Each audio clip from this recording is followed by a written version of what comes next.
I'm Sarah Donoghue, a northern girl through and through, and right now I'm sat on Corporation Street in the heart of Manchester, nestled between the Arndale Centre on my left and the large Marks and Spencers on my right.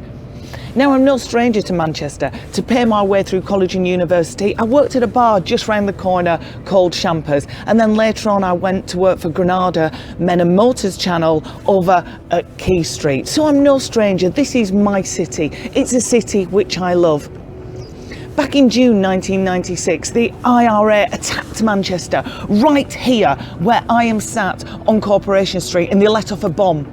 It devastated everything within a half-a-mile radius, and it injured hundreds and hundreds of people. It just ripped through the Arndale Centre and Marks and Spencers. The council and the Mancunians did an incredible job. They rejuvenated Manchester and made it into what it is now, lively and bustling. Then in May 2017, we had another attack, an Islamic terrorist attack, who exploded a bomb at a concert, again injuring so many people. Manchester has been through enough. We're so used to seeing Manchester colourful and bright and vibrant, with thousands of people day and night on the streets at all the colourful wine bars and the restaurants. But where are they now? Lockdown 1 did a huge amount of damage to the economy, especially to my city, Manchester, and other northern cities. I'm a northern girl. Leeds and Liverpool and Warrington, St Helens. We were all really damaged by that. And now we're on lockdown number 2. And Manchester is so quiet. What is happening to Manchester? The huge concrete seating plan where thousands of Mancunians every day sit after a hard day's shopping, it's just completely empty. Sinclair's Oyster Bar as well usually has hundreds of people sat outside enjoying the sun and a drink. It's completely empty.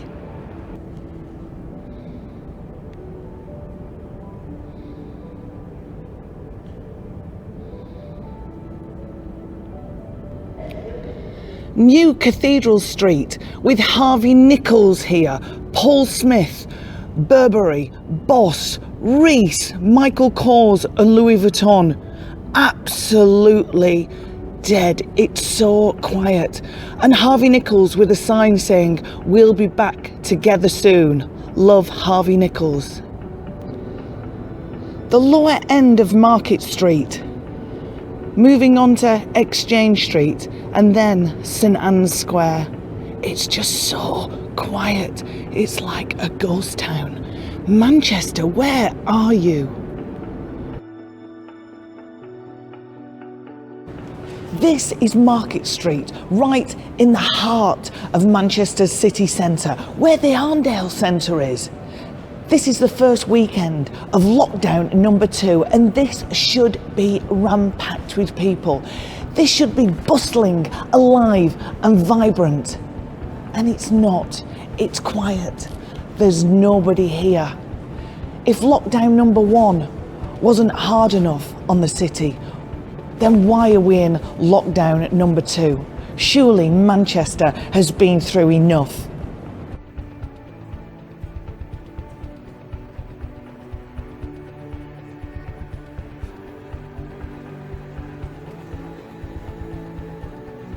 Hasn't Manchester been through enough without the government leaving the streets once again deserted and businesses devastated? I can't single out Boris because he's just a puppet for the minister of this and the minister of that. He has to take advice from these people, and no matter what action he takes, it's always going to be the wrong one in many people's eyes, because no one knows even the present, let alone the future. But from what I see and hear over social media, the majority of people just want to carry on with their lives. The threat isn't the coronavirus. The threat is the government's lockdowns. The government is the real killer. I'm not here to spout facts and figures because I'm neither medically trained, nor do I believe half of what I read. In fact, I don't believe anything apart from that when at the start of all of this, the media showed us shots of bodies lying on the streets in China, allowing scaremongering that coronavirus makes you drop dead on the spot, that it's so deadly, like in the movies, that you just simply drop dead. Shame on you. We all now know that doesn't happen. We know those photos were set up to excite fear, to make us comply with extreme rules. No one just drops dead of coronavirus. In fact, many medical professionals have rolled their eyes and think this whole situation is lunacy, and that we are doing a great deal of damage to people's mental health and livelihoods. Suicides have gone up, people's mental health has been affected, thousands more people have died through lack of treatment for other diseases such as cancer because of the coronavirus scaremongering by the media and the government. Coronavirus isn't the real killer here, it's you, the British government, and initially the British media by your false reporting back in the earlier months. We want our cities back, our towns and our villages. The elderly want the last few years of their lives to be lived without fear and with their friends and families surrounding them. Those in need of hospital treatment want to be seen rather than being too nervous to request to be seen. We just want normality, and the public need to live with COVID as we do live with the flu, because as with all viruses, coronavirus isn't going anywhere.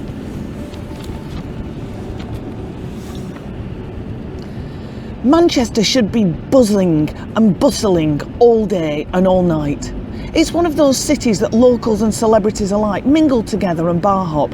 It has some of the top restaurants in the country and some of the most vibrant champagne and cocktail bars, all of which are deserted, some maybe never to open again.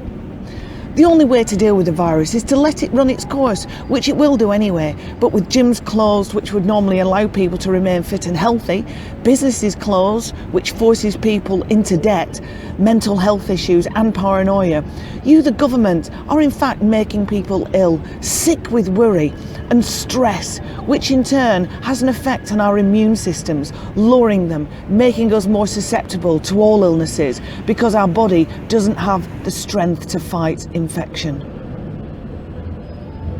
Chris Whitty, Boris Johnson, you're killing a nation in many ways, and you're responsible for lowering the strength of everyone's immune system, making us all easy targets for all illnesses.